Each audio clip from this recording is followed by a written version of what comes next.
What's up, everybody? This is Shane from Ferocious Fatherhood here doing another 30 for 30.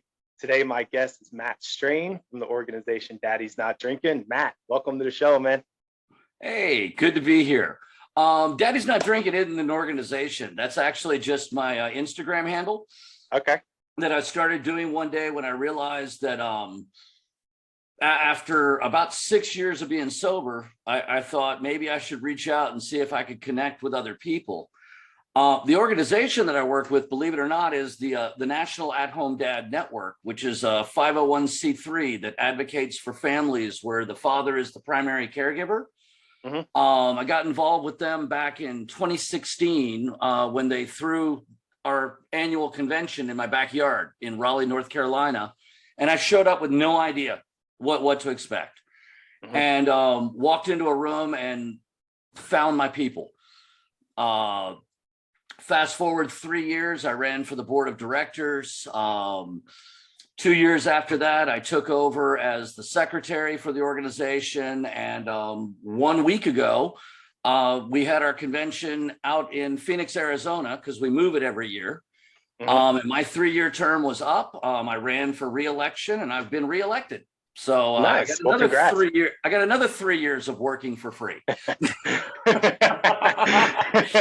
Nothing like giving away time and effort for free, right? Hey, it's a good cause and it's a good organization. Yeah. And more than anything, those guys were there for me when I needed them more than I even could possibly dream that I needed them. And now I'm going to do everything I can to make sure that they're there for the other guys like me who haven't found them yet. Yeah, that's awesome to hear. That's it. It's so awesome to be able to give back, especially to an organization that gives you so much. I know, like with me with the military, I'm at that stage in my career where I'm starting to give back to it, and I love it. I absolutely love it. So thank you for doing that. Yeah, we all got to give back to the people that gave to us. Now, I've got a couple of kids. My oldest is 8 years old. She's in 3rd grade. And my youngest is 5. And he just started kindergarten this past fall. So this year, for the first time in 8.5 years, I have 7 hours a day, 5 days a week without kids. Wow. It's kind of creepy. But prior to becoming a stay-at-home dad, I was a chef for 25 years. Okay. My wonderful wife is a doctor.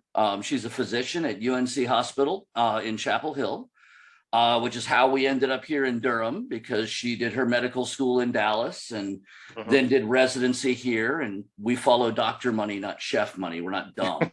Right. And when, we had talked about having kids, and we had always talked about the fact that we wanted one of us to be a stay-at-home parent. I grew up in a family where my mom stayed home with us, for a while. I mean, I think I was around 12 or 13 before I hit that latchkey phase back in the 80s. But both of her parents worked and had really, really amazing, successful careers. But she missed out a lot, with her parents working. And they still are great parents. They did a wonderful job raising her and her brother. I mean, they're both doctors. They did something right. But we wanted to make sure one of us was home with the kids. And, being a chef, I knew that there was a 99.99999% chance that she was going to be out earning me. You never know. I might have become the next Bobby Flay when nobody was paying attention. I also could have taken over for Tom Cruise in the Mission Impossible movies. The odds are about the same. And when my daughter was born, she did her maternity leave, and I very calmly just stepped back from my career and, for lack of a better term, retired at 42. Nice. I was 42 when my oldest was born. I waited a good long time, which is really beneficial, because younger, I would not, I couldn't have been trusted to keep anything alive, much less a child. Definitely a huge responsibility, right? Oh yeah. Definitely that huge shift of when it's just the two of you, husband and wife, and then you switch to, man, you bring those kids in, it rocks everything. It upturns everything. Remember when you used to just be able to hop in the car and go somewhere? Yeah, I do. Just, you know, you felt like it and you were like, hey, let's go. Yeah, Hmm. I don't. It's been long enough. I think I've forgotten. Yeah, me and my wife were talking about it just the other day because we got a newborn daughter, right? She's 2 months old, and Oh, those are trying to get somewhere. oh, they're so cute though. Oh man, aren't they? But I was just right before we started, I was sitting downstairs, just literally watching my daughter. She just started smacking like all her toys up in her crib. Man, this is adorable. And she starts looking at you with that smile. And man, I'm doomed when she gets older, man. I'm doomed. Well, you're not doomed. You're not doomed. The idea is that we're all going to raise our kids to take care of themselves. Personally, I hope my daughter grows up to be headstrong and full and sure of herself. I hope that she's the kind of girl that I don't have to worry about anybody taking advantage of, because if they try, she'll put them in her place. Yeah. Yeah, You that's know, awesome. if I do my job right, there will never be a time that daddy has to come to her defense. Yeah, that's awesome. You know, and I feel the same way about my son. Yeah, I definitely hope that my kids can get there. I hope that I can teach them the right way to get there. And you know, I think part of that's, you know, holding myself accountable, is being, you know, doing the things that if I can take care of myself, I can keep myself safe, I can keep my wife safe, like all that stuff is super important. So you can pass all that stuff on. Oh yeah. Yep. You know, Cool. and go ahead. No, please go ahead. I was just going to say, and more importantly, you teach them how to treat other people. You know, one of the things that's really important to me is I want my kids to grow up being kind, but not kind to a fault. I mean, kindness is one thing, but that needs to be a reciprocal situation. You know, I don't ever want them to go out of their way to be unkind to somebody. But if someone is unkind to them, then they don't need to be going out of their way to be kind to them in return. Yeah. Yeah, I do agree with that. I mean, you definitely want to raise your children to be able to, I mean, be able to walk away when, you know, hey, this is the standard. You will not treat me below the standard. And if you do, I'll still be polite. You know, I can still walk away, but I mean, you don't need that in your life. Life's too short for all that nonsense. Yeah. So kind of give me like what your childhood was like. Was your father in your life? You already talked about how many kids you had and what age. So my mom and dad got married young. They had 2 children. I had an older sister named Samantha. She was about 3.5, 4 years older than me, I think. She passed away when she was 12, and I was 8, almost 9 at the time. It definitely changed the family dynamic. Prior to her passing, my dad and I had been really, really close. He had just begun getting really close with her when her health took a really bad turn and she passed. And there were a few years afterwards where, you know, he was kind of afraid to be close to me. My dad worked a lot. It was the 70s and the 80s. I mean, that's what dads did back then. Yeah. Yeah. You know, my dad was in sales. He sold, for those of you old enough to remember, mainframe computer systems. Those were the ones that were as big as like your living room and had less power than your cell phone. But back in the day, they were important. But he traveled all over the country. You know, he would wake up on Monday morning and leave to go to the airport and pop back in, you know, Wednesday or Thursday, usually swap suitcases and fly back out. And, you know, get home Friday late. But to his credit, when he was home, he was home. That's awesome to hear. You know, like he worked really hard and it kept him away from home. But when he was home, he was volunteering with my Cub Scout group. You know, he was ferrying me and my friends around. I mean, he was as involved of a father as he could be. My mom was, you know, stay-at-home mom. I think it was around, I guess about 4th grade, 3rd or 4th grade was when she opened up her own fabric and sewing store. And that's when I moved into that kind of latchkey phase. But I mean, again, it was wake up in the morning, go to school. Mom would leave and open her store. She closed the store at like 5 o'clock. So, I mean, I was home by myself for all of like an hour and a half to 2 hours. Don't get me wrong, long enough to get in plenty of trouble. Plenty of trouble, but, nothing major. But I had good parents, and my parents were married until the day my father passed, which was about almost 4 months to the day after my daughter was born. Oh, wow. Well, he had been in bad health for a while, and he had had a pretty bad stroke before we got pregnant, and had lost most of his vision. And my wife and I had been trying to figure out a way to convince him and my mom to move up here because his pride wouldn't allow it. And my mom was born and raised in New Orleans, and that's where they were living, and they loved it there and all the rest of it. But then after this last stroke, when he lost his vision, there's only so many times I could hop on a plane and fly down there in an emergency. Yeah. Yep. Before it becomes just a financial burden, because again, I'm an only child at this point, and I'm what they have. So while shortly after we announced that we got pregnant, we started working on them about moving up here. And in the end, I, let's just say, exaggerated the truth a little. I wouldn't say I lied. But I pointed out to my dad that, I was 41 years old and had never held a baby. I had, I was an only child. My cousins on my dad's side of the family all lived out in Texas, and I didn't see them much. Like, they had babies and I saw pictures, but like we didn't travel with the babies.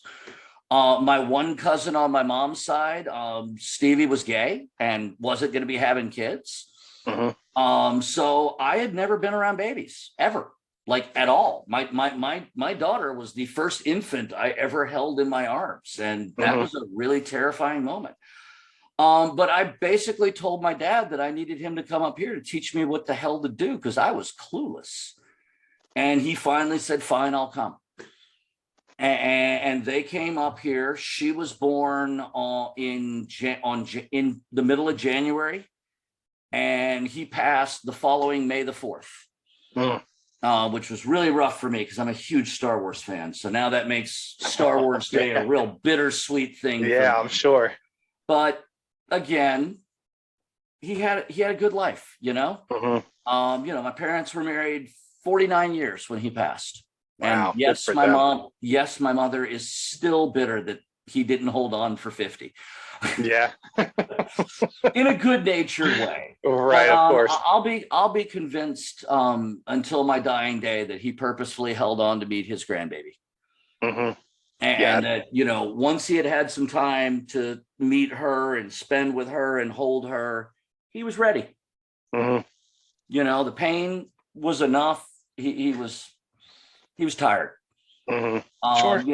And he passed, and we asked my mom if she wanted to go back home, and to which she responded, of course. I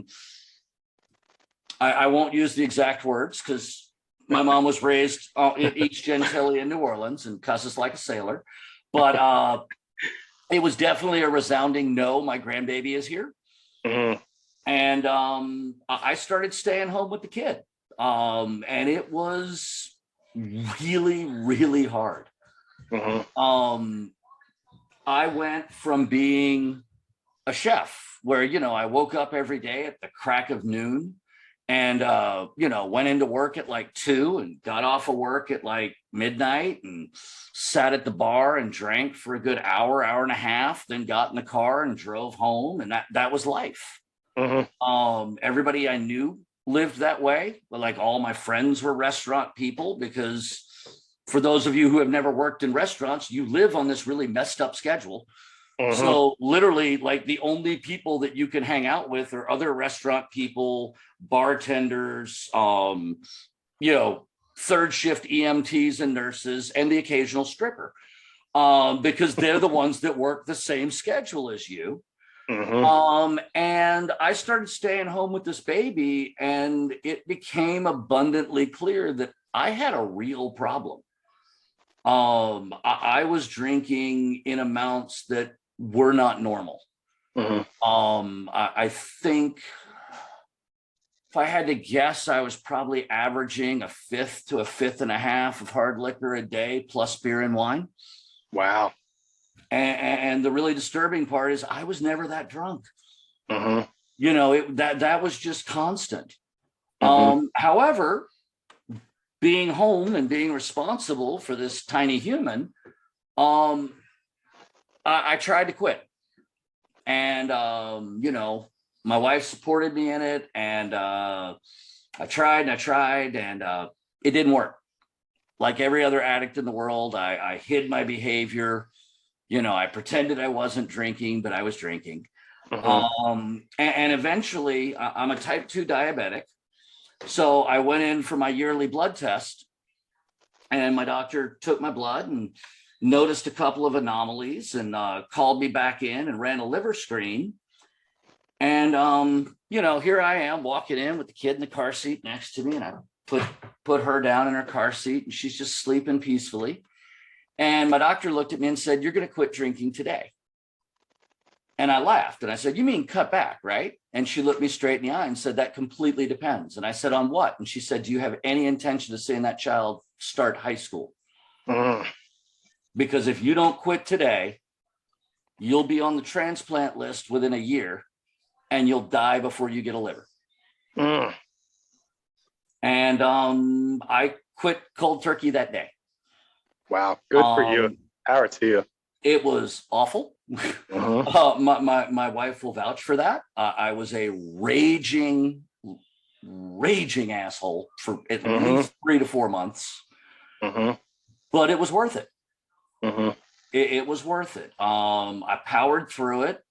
Unfortunately, all of my friends were still heavy drinkers, or worse. And I had given all that up. So for the next 2 years, I lived in complete and utter isolation. Wow. I would go weeks at a time, and the only grown-ups that I would talk to were my mom, my wife, and occasionally the people at the grocery store if I could corner them long enough. And it was bad. I was depressed. I put on a huge amount of weight. I'm 5'6". When I got married, I weighed 167. At my heaviest at that point, I got up to 260 at 5'6". Like that's not small. And it wasn't muscle. And it was ugly. You know, we came to the conclusion that most of my drinking and you know, addictive habits all stem from the fact that I had undiagnosed depression and undiagnosed ADHD. I still have undiagnosed ADHD, but at least we got diagnosed with the depression. And for anybody out there who suffers with depression, I tell you, please go talk to your doctor. Please. Medication is a wonderful thing and can make a huge difference in your life. I know it made a difference in mine. But it didn't help with the isolation. And in 2016, my wife forced me to join like every Facebook group she could find for dads, in an effort to give me some kind of social outlet. And in one of them, somebody threw up an ad for this weird convention thing that was happening like 20 miles away in Raleigh for stay-at-home dads. And I thought, crap, I thought I was like the only one of these in America. There's a convention for us? And I looked over all the stuff, and I won't lie, my confidence was not high. But I figured it was worth giving it a shot. So I paid for my ticket, and I showed up on the first day, and in my mind, it was a 50-50 thing. Either this was going to be something really good, or this was going to be the weirdest, cheesiest thing I'd ever done. And I was just going to walk out at lunch and not come back. It was probably the most life-changing experience of my entire life. Wow. I walked into a room full of 120 men, and not one of them asked me what I did for a living. Wow. Not one of them judged me when I looked up and said, I stay home with kids. You know, it was like any other work convention. It was just about being a dad, not about, you know, cooking or sales or whatever else. I mean, we had breakouts that talked about techniques for disciplining your kids. There was a breakout about gun safety. Now, I'll be the first one to say it. I'm not a gun person. I don't object to people who are. They're just not my thing. However, I live in North Carolina. Whether I want my kids to be around guns or not, sooner or later they're going to go to a friend's house and there's going to be a gun there. So I literally went to this breakout and I was the only non-gun owner in the room, and I just kept asking question after, because I don't know anything, but I just kept asking all the questions, and I got a lot of really great information that made me feel comfortable, to where at some point, I think it was about a year later, my daughter was going on her first play date where I was dropping her off somewhere. And I didn't think twice about asking the parents, you know, do you guys have guns in the house? And they looked up and said, yeah, we do. And I said, how do you store them? And they said, we keep them in a locked gun safe. It's a biometric lock. Only, you know, well, obviously I'm talking to the mom. She's like, only my husband or myself can unlock it. And I hope that's not a problem. I'm like, no, you've got them locked up. I'm perfectly okay with it. Yep. You know, if they had given a different answer, I might not have let her go. But it was this incredible experience. And after 2 days of hanging out with these dads, they announced that the next year it was going to be in Portland, Oregon, on the other side of the country. And I bought my ticket before I left the room. Man. Well, my wife did her undergraduate work there, and we met in Portland. So I figured it'd be a pretty easy sell to convince her that we needed to go to Portland for a vacation. Sure. And it was, and I went to that one. And then the following year in 2018, they did it in Orlando, and there had been some financial issues with the one that happened in Portland. And a lot of it had to do with, they didn't have anybody that knew anything about catering or food or anything. And they got, I won't say taken advantage of, but they didn't have anybody on their side to negotiate. You know, they signed the contract that the hotel handed them without negotiation. At which point, you know, a couple of the guys who were on the board of directors at that point were part of the local dad community, because the other thing I found out at this convention was that there was a local dads group here in the Triangle, which is Raleigh, Durham, and Chapel Hill, that had like 30 dads that got together twice a week at the playground, so that you didn't have to be the only dad at the playground, and went out once a month for a dad's night out. And I'm like, okay, so I've been sitting here by myself for 2 years, but you know, now I got a posse. So I'm hanging out with these guys, but I overheard them talking about the problems, and I volunteered my services. And that would have been 2018. It's now 2022. And I've done the food service for every convention since then. Wow. Well, except for 2020 when we did it virtually. And instead for that one, I actually led a breakout on date night cooking with your wife. That's awesome. I was still doing food. But I mean, I can't stress this enough.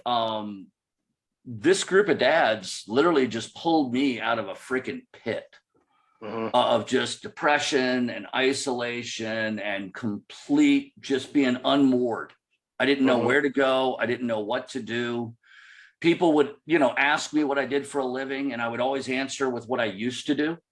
You know, I'd be like, well, you know, I used to be a chef. Now I take care of the kids. Now somebody asks me what I do, and I say I'm a stay-at-home dad. Like, it's not even a question. That is my job, and I take pride in it.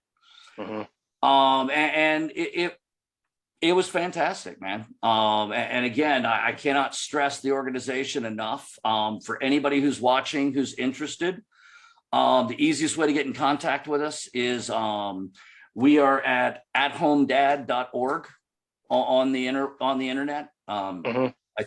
I mean, I guess you can put the www in front of it. I don't think you have to do that anymore these days. But yeah, it's there. We've got a website. We do there's a weekly podcast. I lead a monthly webinar every month where we bring in a different guest to just talk about something having to do with dads. Well, sometimes it's about dads, sometimes it's not.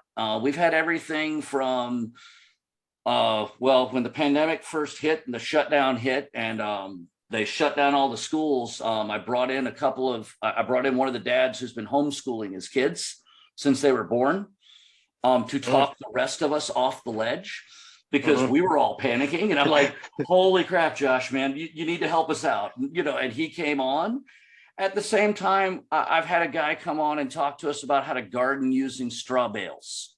I brought we did one with a local clown who taught us how to make balloon animals and balloon swords, because that's the important one. Absolutely. It's not fun unless you can hit each other with them. Yeah, definitely not.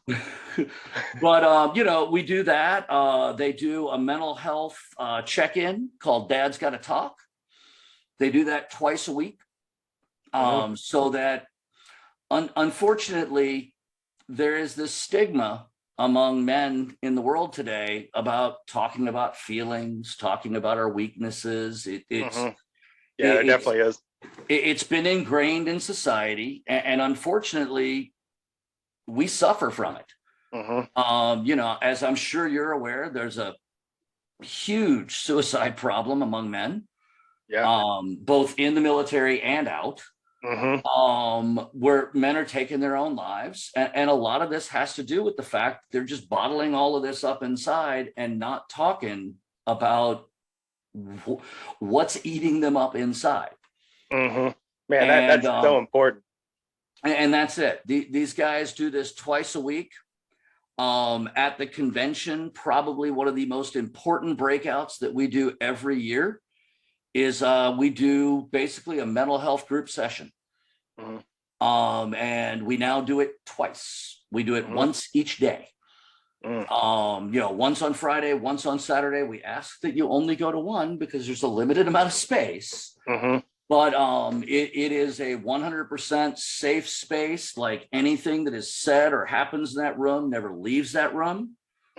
I've been to a few. It is a powerful emotional space. But it's so necessary. It's so necessary, because I know my dad never dealt with a lot of the things that he felt. I mean, I don't think my dad and I talked about my sister dying until I was in my 30s. And she passed when I was like 8 or 9. That's an incredibly long time to be holding that in on both sides. Exactly. Exactly. And it's not good for anybody. Nope, it definitely is not. Man, so there's a ton there. There's two things that like really caught my attention that I really want to focus on. So you had said that you convinced your dad to move up, a couple months before your child was born. What were some of those, in that short amount of time, what were some of those lessons that you were able to get from your dad before he passed? Oh my goodness. Watching him hold a baby was just mind-boggling. Like, he literally would hold the baby just so comfortably. And again, like, you remember the first time somebody handed you your child, you were like, I'm gonna break this. What do I do? I mean, like, literally, I was afraid I was gonna break her. But like, he showed me that, you can't calm your child. You can't calm a baby down if you're not calm. You know, I think one of the biggest ones he taught me was that my voice mattered more than anything I could possibly say. Mm-hmm. You know, he said, honestly, just talk nonsense words. They just want to hear your voice. Mm-hmm. And it'll calm them down because they know that voice. They've been listening to that voice even before they were born.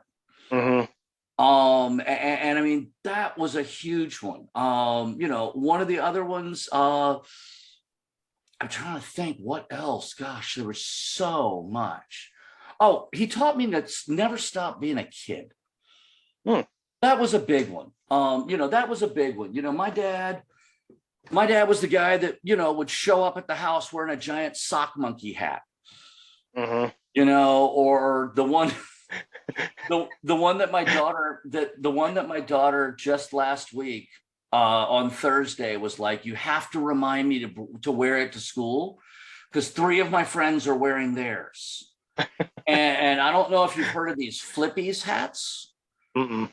Okay, so it's like the little hat with the earmuffs and it has little tassels coming down. Mm-hmm. But the tassel on the left-hand side, if you squeeze it, it's got an air ball in it. And the one that he had was a monkey. Mm-hmm. And when you squeeze the air ball, he like shoves his hands up in the air like this. Now, to her, the monkey is waving. To my father, the monkey was flinging poop. Of course. But again, but you know, like he taught me that, like to not stop being a kid. That, you know, little things make a huge difference. Like get down on the floor and play with your kids. And I will be the first one to tell you, I am 50 right now, and I have an 8.5-year-old and a 5-year-old. It hurts to get down on the floor and play with my kids. Okay, like my knees are 50 years old, and 25 of those were spent standing in a kitchen. It hurts, but it's so worth it. And yes, they do make fun of me every time I get up from the floor, and it takes me like twice as long as them, and I make horrible noises the whole time. But it's still worth it because we were down on the floor playing with Hot Wheels or blocks or Lego or board games or whatever else.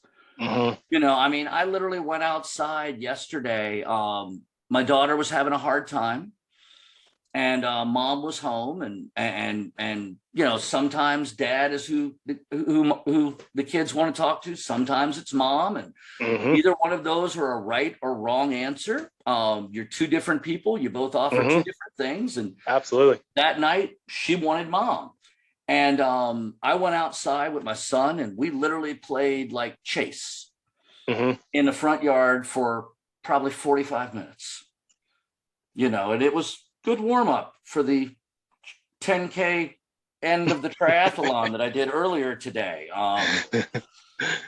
But you know, like playing with the kid, he taught me that. And it was something that in hindsight, he always did that with me and my sister. He always played with us, but it never clicked in my head because, you know, he's your dad. You just assume that's what everybody does. And it reminded me to pay attention, unplug. You know, as tragic as it was that my father lost his vision, one of the great advantages was he never had his face in one of these. Yeah. He never had his face in that cell phone because he couldn't see the screen.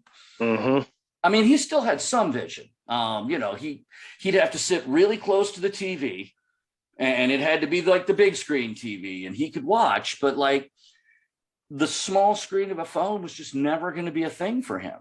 And it really did help me learn to disengage and spend that time one-on-one with them doing kid shit. You know, I mean, like there's no 2 ways about it. Kid stuff. When the pandemic hit, in those really, really early period in, you know, like that, like late March, early April, when everybody was running out to the stores and panic buying toilet paper and canned goods. I'm guessing that was because they knew they were going to be living off of canned goods for a while and the toilet paper would be helpful. I didn't. I bought a little bit of canned goods, but I went out and panic bought Lego. My wife was not pleased. She came home and I had gone on a $500 spending spree on Lego. Wow. Because my only thought is, oh my God, we're going to be stuck in the house for the next like 4 months. What am I going to do to keep them busy? We'll build Lego. Let's play. Yeah. Let's build like I can build Lego all day. Mm-hmm. And my daughter and I built the Apollo 11 Saturn V rocket. We built the Apollo 11 lander. We built the International Space Station together. She built at that point, she was in her dragon phase. Mm-hmm. So she built like a whole bunch of sets that had dragons in them, and that made her really happy. But I mean, it was a really good bonding experience. Unfortunately, it developed a really expensive Lego habit in both of us. So, now when I want to relax, I'm downstairs. I've been building off and on the new 5,000 piece Lego Knights castle that just came out for the 90th anniversary. My wife and I have been building on that off and on for the last month. But there's always something Lego being built in our house. Yeah. But that's awesome. It made a huge difference. And the thing is, Dad never sat me down and said, you need to do this, you need to do that. He just did it. And I try to do the same thing with my kids. And I'll be the first one to say it. I do not always succeed. I want to teach my kids, don't yell, don't snap. And I'm a parent. We've all yelled, we've all snapped. But at the same time, if I do yell, odds are before it's all over, I'm going to pull them aside and genuinely apologize to them and tell them, Dad was wrong. I should never have raised my voice. There was no reason for me to yell at you like that. And I am very sorry. And ultimately, that'll just continue to build trust because, you're willing to say, hey, I'm sorry. Then they accept that everybody moves on and then they can do it. And y'all just keep building trust with each other. You can't pretend to be perfect because you're not.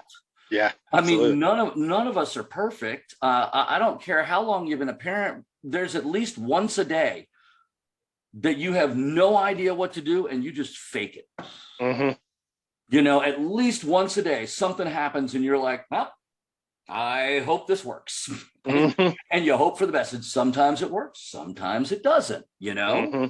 But we're all stumbling through. To me, the important part is that I do a little bit better of a job tomorrow than I did today. I teach by example. I mentioned that I did a triathlon earlier today. In the last year, I started doing triathlons. Prior to that, when I got up to 260 pounds, it got bad. And that was when I started going to a gym. And, it started off literally just like walking on a treadmill. And then it turned into, walking, then jogging, then walking, then jogging. I still really, really despise running. It's my least favorite thing in the world to do. There's nothing pleasant about it. It's just hard. Like I'll swim and I'll ride my bike all day long. Those are fun. No one ever smiles while they're running. But I would go to the gym. I started doing lifting. I had a couple of friends that were pushing me in the powerlifting direction. I still remember at one point I managed to squat 315 pounds twice. I managed to get 5 incline leg presses at a little over, 630 pounds. That's awesome. I never had, my upper body is weak. Like my upper body record was like benching like 145. But I got away from that and started focusing more on the cardio, just to keep the weight down. And my kids saw it. which is something that I never saw with my parents. You know, my dad's idea of exercise was like, you know, going to the beach and actually swimming a little bit in the water. You know, my dad never ran. My dad never, like, you know, did a boxing class or anything like that. I mean, he wasn't against it. It just wasn't his thing. And I think it was to my detriment growing up. You know, I didn't learn those healthy exercising habits. And it made a difference. You know, last year, it was not this last Memorial Day, but the Memorial Day before. I'm a brand ambassador for a non-alcoholic beer company called Athletic Brewing. They make craft beer just without the booze. Here's one here. Yeah, that's awesome. You know, hazy IPAs and sours and all the fancy craft beers. They also make like good old fashioned American light beer. Just all the taste without the booze. And they picked me up as a brand ambassador.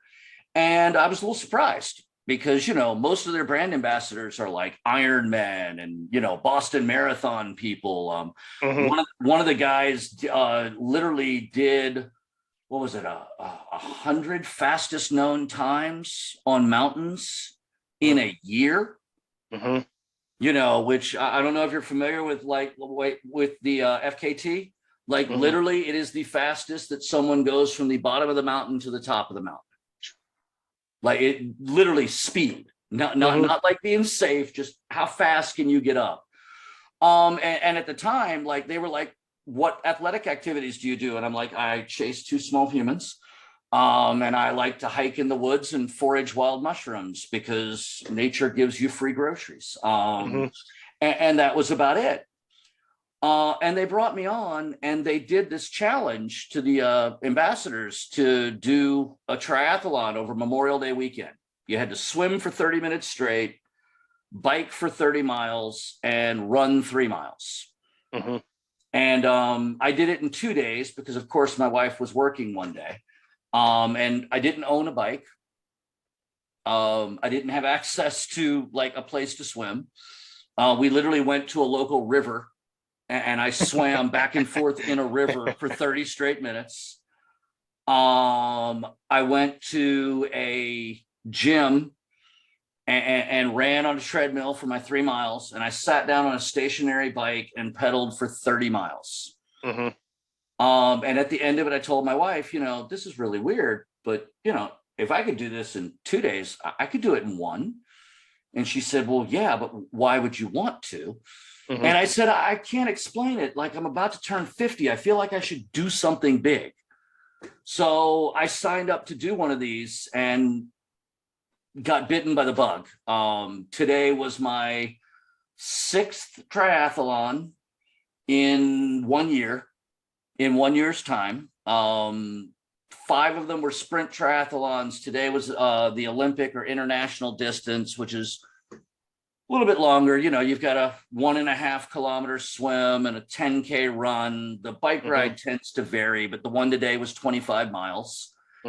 And my kids love the fact that I do this. There is just something amazing about coming out of the water and you're exhausted and everything hurts. And all of a sudden you hear your 5-year-old going, go daddy. And the next thing you know, you're like, all right, now I got to jog so that I look good. You know, I'm not going to walk. We're actually going to jog at least until we get out of his vision. Then we'll stagger. But I mean, it's just been amazing. And my kids think it's great. My daughter's like, when can I do one? And I'm like, as soon as you learn to swim and ride a bike without training wheels, they do them for kids too. They're much shorter, but you know, I'm all about it. But it's been huge. And I'm trying to make sure that my kids see that, you know, yeah, I'm older. And no, I'm not an athletically built gentleman. You know, I've got the dad bod 100%. But, you know, at this point, I'm down around, you know, 190 to 195, depending on whether or not I ate good the day before. Because I'm willing to go do a triathlon to lose weight. I am not willing to change my diet. I was a chef for way too long. Food is my happy place. I will do extra exercise. Give me the butter, please. Thank you. You know, I mean, I'm going to eat well. But it's made a really, really big difference. And you know, between that and honestly, I think the other big thing that I'm trying to teach my kids is that they can be themselves, and that I really don't care who that self is. You know, so long as it's them. I spent a whole lot of time growing up in life thinking that I had to be a certain way, that I had to act a certain way or dress a certain way or look a certain way. We had a guy come into the convention this past weekend, one wonderful guy, Jeffrey Bernstein. Follow his Instagram. It's Dad Nails. He is an amazing artist, but he sat in a room and taught 25, 30 guys how to paint nails. Because a lot of us have kids who wanted their nails painted. And we only had one subject to practice on. You know, and the fun part is that, like, then we all came home and over half of us are like, this looks kind of fun. Let's just keep it on. You know, so I'm wearing black with like little galaxy glitter mixed in with it today. It felt right for the race. But, you know, I want my daughter to understand and my son to understand that, you know, hey, if you want nail polish, wear nail polish. You know, if you want to wear makeup, wear makeup. If you don't want to wear makeup, don't wear makeup. Their mom doesn't wear makeup. You know, their mom doesn't even have her ears pierced. You know, but if they want to do that, that's fine. I mean, granted, I'm sure that it doesn't make my wife incredibly happy that her daughter's really into pink, but she might outgrow it. She's a tomboy at heart. But, you know, like teaching them that they can talk about their feelings and that there's nothing wrong with having feelings or being upset. You know, when I was a kid, if I got really upset and I started to cry, you know, I mean, I hate to say it, but I mean, we all grew up hearing it. You know, what are you crying about? You know, quit crying or I'm going to give you something to cry about. You know, and dude, we're human. Humans cry. Like, you get upset, cry. Like, if you've ever had a good cry, you know what? You feel so much better afterwards. Like, I don't want my kids to grow up thinking that they have to hide that. You know, and that's my son or my daughter or anybody's kids, you know, wherever they fall in that, you know, spectrum of gender identity and all the rest of it. Like, be yourself and like feel whatever feelings you feel. You know, again, like, you know, they have a dad who's 50 years old and has bright red hair. I'm copying my daughter. She went purple. She asked if she could have purple hair to meet her little brother because purple was her favorite color. She was 3 at the time. And we said, yeah, we'll think about it. She asked every night for 3 straight weeks. Wow. For a 3-year-old, that is like forever. And in the end, I told my wife, I'm like, I'm going to go to the store and buy purple hair dye. And she said, you mean the temporary stuff, right? And I went, oh, no, we're doing permanent. And she was like, what? And I'm like, oh, are you volunteering to re-dye her hair every 2 days to keep it purple when she falls in love with it? And she went, oh, no, good point. Yeah, get the permanent stuff. Well, because it was going to be my job. And we did the purple hair and she had purple for a while. Then she went, what was it? Berry Blast, which was kind of a pinkish purple. She's talking about wanting to go red now. My son is mentioned wanting to dye his red. And he's only mentioned it once. And we told him, you know, why don't you think about it for a little while? Because, you know, this doesn't go away. But both the kids are like me and my wife. They're like white platinum blonde hair as kids. And then it turns brown right around puberty. So it's not like we had to bleach their hair or anything. You just kind of put the dye in. And again, it's hair. grows out. I mean, it's not like I'm tattooing them or anything. You know, I mean, it's not permanent. It's just hair. You know, and it gives them a chance to like express themselves. Yep. And be who they are, man. Yeah, Matt, that's awesome, man. We've been talking for an hour already, bro. Jeez, man, this has been awesome. I do want to start wrapping this up, but I do want to hear what's like any last piece of advice that you got for dads out there. What have you gleaned from your network, man? Let's just hear it. There's no right answer. Everybody has their own way to dad. Don't judge somebody else's way. You do you. Let other people do them. Yeah, that's really good. Provided somebody's not, you know, like putting a child in harm's way. What one person's parenting choices are may not be the same as mine, but that doesn't mean that they're wrong and I'm right. And the other one, and this is the biggest one, and it was a hard one for me to get past, and that was never be afraid to admit that you were wrong to your kids. Yeah. Ever. You know, it's important that they know that it's okay to make a mistake. And more importantly, that you can apologize for it, but that doesn't make it like magically disappear. You know, you can apologize, but you also need to make it better.